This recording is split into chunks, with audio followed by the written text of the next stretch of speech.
ಯಾಕಂದರೆ ಯಾವುದೋ ಇವತ್ತು ರಾಜ್ಯ ಸರ್ಕಾರ ಇರ್ಬೋದು ಅಥವಾ ಕೇಂದ್ರ ಸರ್ಕಾರ ಇರ್ಬೋದು, ರೈತರ ಮೇನ್ ಬೇಡಿಕೆ ಏನದ, ಮುಖ್ಯ ಬೇಡಿಕೆ ಏನದ, ಪ್ರೈಸ್ ರೈಸ್ ಒಂದು ನಮ್ಮ ಬೆಂಬಲ ಬೆಲೆಯ ಒಂದು ಮಾತು ಅದಲ್ಲ, ಅದು ಬೆಂಬಲ ಬೆಲೆಯ ಕಾನೂನು ಮಾಡಬೇಕಂತೇಳಿ ಅದು ಇವ್ರ ಕೈಯಲ್ಲಿ ಸಾಧ್ಯ ಇಲ್ಲ. ಬಟ್ ಆ ದಿಶೆಯಲ್ಲಿ ರೈತರಿಗೆ ಒಂದು ಹೊಸ ಯೋಜನೆಯನ್ನು ಈ ಹಿಂದಿನ ಎಪಿಸೋಡಲ್ಲಿ ಮಾತಾಡಿದ್ದದ.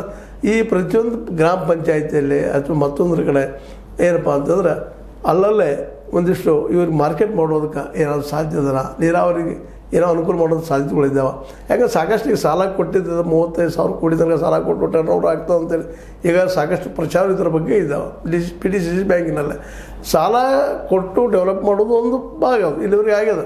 ಹೊಸ ಒಂದು ಏನಾದರೂ ಆಲೋಚನೆ ಮಾಡಲಿಕ್ಕೆ ಸಾಧ್ಯ ಅದನ್ನು ಗೆದ್ದಂಥ ಯಾರೂ ಇರಲಿ, ಆ ದಿಶೆಯಲ್ಲಿ ಒಂದಿಷ್ಟು ಯೋಚನೆಗಳಾದರೂ ಭಾಳ ಉತ್ತಮ ಆಗ್ತದೆ. ಬಟ್ ಏನೂ ಇರಲಿ, ಈ ಒಂದು PDCC ಬ್ಯಾಂಕಿನ ರಾಜಕೀಯ ವೈಯಕ್ತಿಕ ಸಂಘರ್ಷ ಇದ್ದರೂ ಸಹಿತ, ಕುಟುಂಬಗಳ ಸಂಘರ್ಷ ಇದ್ದರೂ ಸಹಿತ ಹೊಸ ರಾಜಕೀಯ ಅಥವಾ ಹೊಸದಾಗಿ ರೈತರಿಗೆ ಒಂದು ಹೊಸ ಅನುಕೂಲಗಳನ್ನು ಮಾಡುವಂಥ ಒಂದು ಏನಪ್ಪ ಅಂದ್ರೆ ಮೂಮೆಂಟ್ ಆಗ್ಬೋದಾ ಅನ್ನುವಂಥದ್ದು. ಯಾಕಂದ್ರೆ ಕೆಲವೊಂದು ಅಪೇಕ್ಷೆ ಮಾಡಬೇಕಾಗ್ತದೆ, ರೈತರಲ್ಲೂ ಅಪೇಕ್ಷೆಗಳಿದ್ದಾವೆ.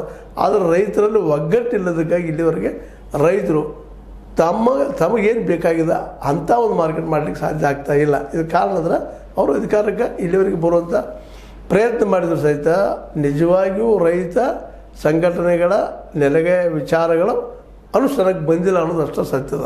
ಬಟ್ ನಮ್ಮಲ್ಲಿ ಸಾಕಷ್ಟು ಜನ ರೈತ ಕುಟುಂಬದಿಂದ ಬಂದಂಥವ್ರು ಇದ್ದಾರೆ, MLAಗಳು MP ಗಳು ಎಲ್ಲರೂ ಇದ್ದಾರೆ. ಆದರೆ ಅವರು ಈ ರೈತರಿಗೆ ಏನು ಬೇಕಾಗ್ಯದ